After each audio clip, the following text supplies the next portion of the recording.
Hello, everyone. Welcome back to the Potsmoker's Bible. My name is Zion. I'm the author of the Potsmoker's Bible, which contains the prophetic book of Zion, where I get my name and authority. It comes from the Ketuvim, or Old Testament of the Christian Bible.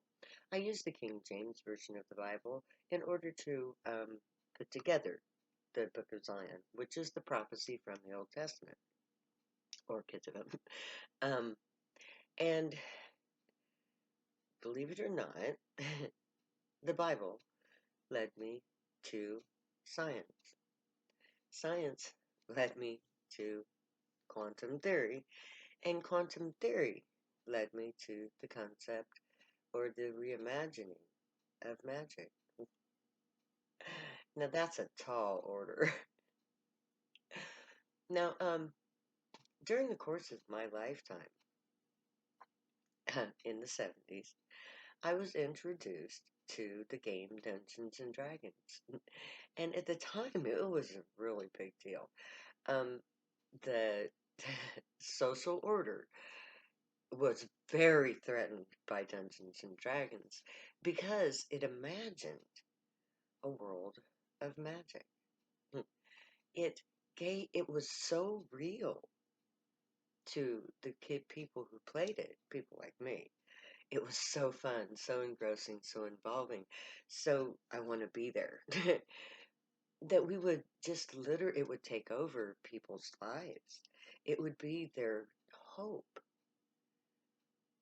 And looking back on my life at that time and on all the things that I know now, that's exactly what Dungeons and Dragons was.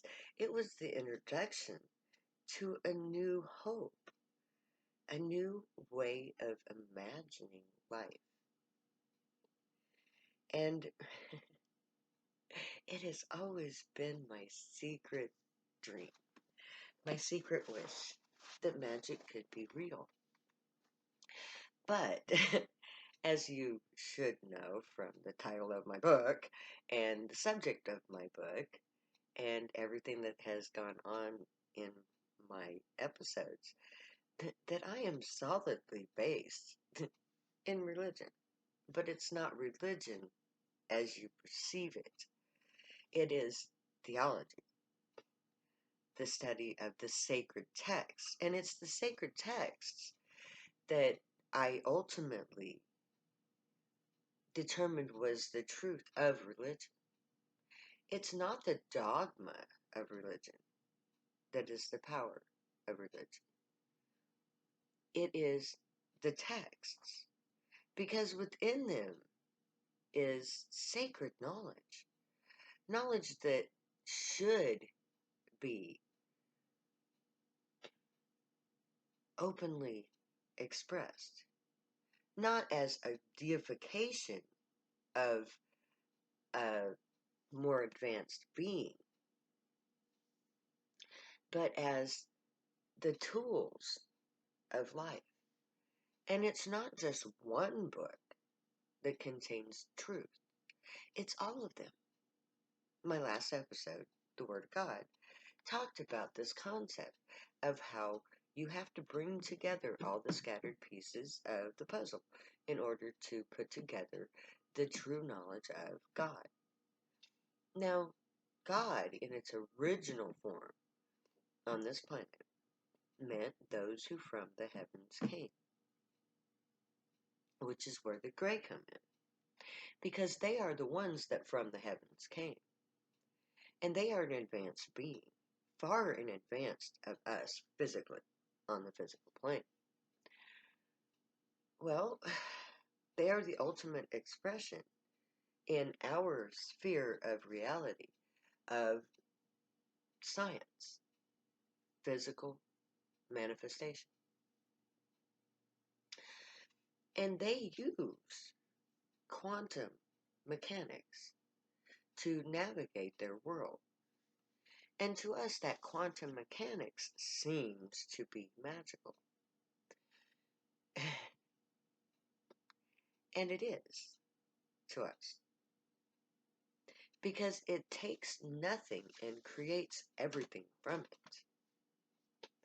Now, the nothing that it it's created from comes from the quantum field. All those fuzzy little particles that we can identify and give really weird names like quarks and whatever. I'm not into names. Names are transient, but these particles make up all matter. And quantum mechanics is how these little tiny bits of nothing come together to become whatever it is they need to become. And the process of how they go from fuzzy little particles that act as waves that are everywhere at once and are nothing but have the potential to be everything. How do they get to be the cup? Which is what I use for my illustration of matter. The cup, the chair, the things. Well, there has to be some unifying force to bring those things together, those little bits of nothing.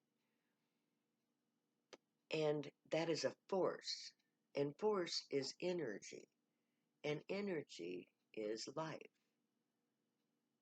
So life force creates material existence. That is the concept of I am God. I create my portion of reality, my little tiny bit.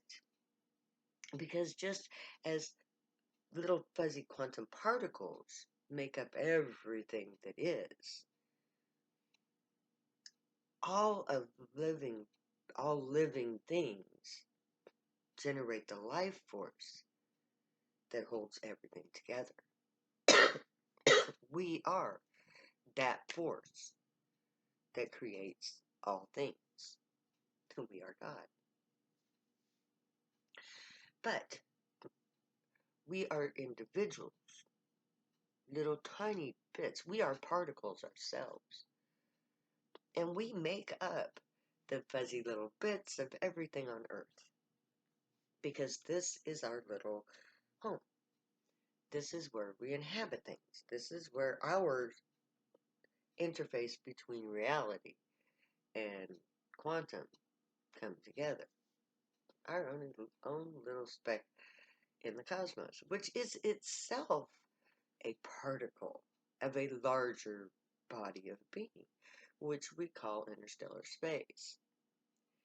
So it's all relative to how big you are, or how little you are, or what your particular speck of the cosmic playground is. So we are all of us little tiny particles of a whole that make up everything. The person in the factory that ran the assembly line that made my cup is an activator of reality, creating something from nothing. Nothing being the idea of the cup, which is brought into form through the gathering of the materials necessary to embody the cup, and then the actual process of making the cup real. Well, all things work on that way. That's how reality works. But it works on a singular scale. We are a singularity.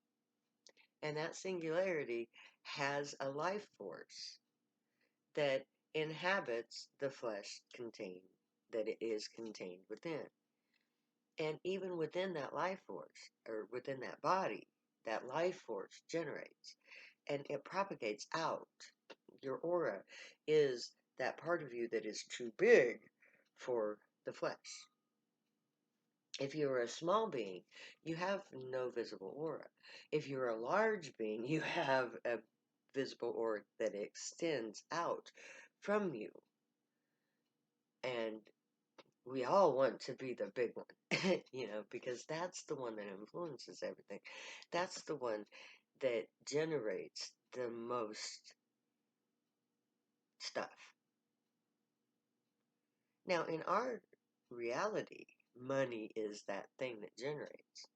But money is an inanimate object which is itself created from the creators, which are us.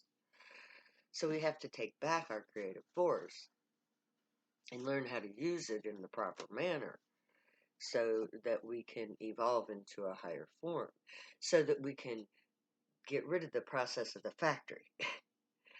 Because according to quantum physics and the particle generation, or the particle gathering of material into solid form, we can create what we want from basic materials. Now, the gray do it through thought form. They have material that is pliable to will.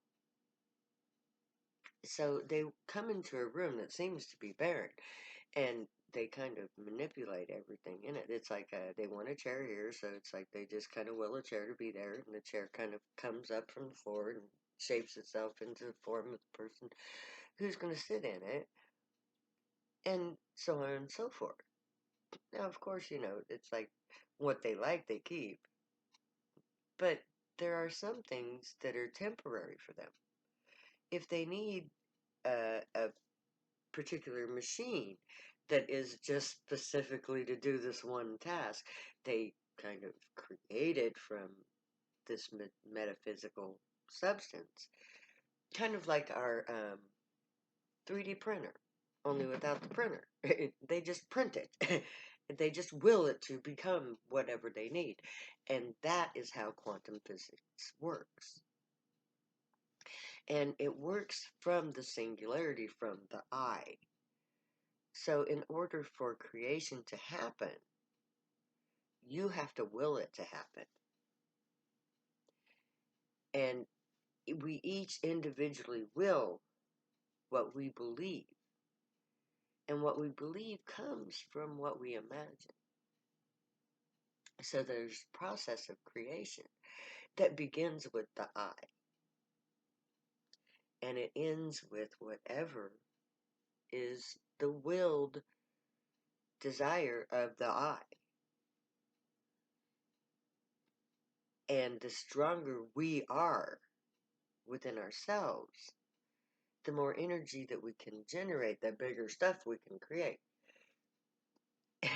In theory, I'm not able to do this, but I'm working on it. And I know that when we all get together and try to figure it out together, our collective will and our insights will guide us into the way to do this, because we have to figure it out ourselves. The great can't just magically give us this knowledge. We have to figure it out step by step. And that's what I'm doing. I'm setting up the experiment that is going to evolve us into a higher life form called the unicorn. And we get there through quantum physics, through, well, a unicorn is said to be a magical creature. And the Grey are said to be a magical creature too. And they share one thing in common, which is quantum physics. And quantum physics is the foundation of magic as we know it. Now, we can create whatever we want out of quantum physics. So, we can create a Dungeons and Dragons type society where good and evil are questing things, and magic is in the eye of the beholder. May the Grey watch over you, guide you, protect you, and keep you from all harm. May they teach you right from wrong. May you be worthy of them. May your thoughts, words, and deeds reflect truth, good, and light, the unicorn way. Be the joy, people. Spread the joy. Find your joy and pursue it with all that you're worth, because it's the energy that you want to generate. Stay happy and high if you use drugs, because you have every right and reason to. The Bible says so. Stay happy and high. Love you. Later. I'll never say goodbye.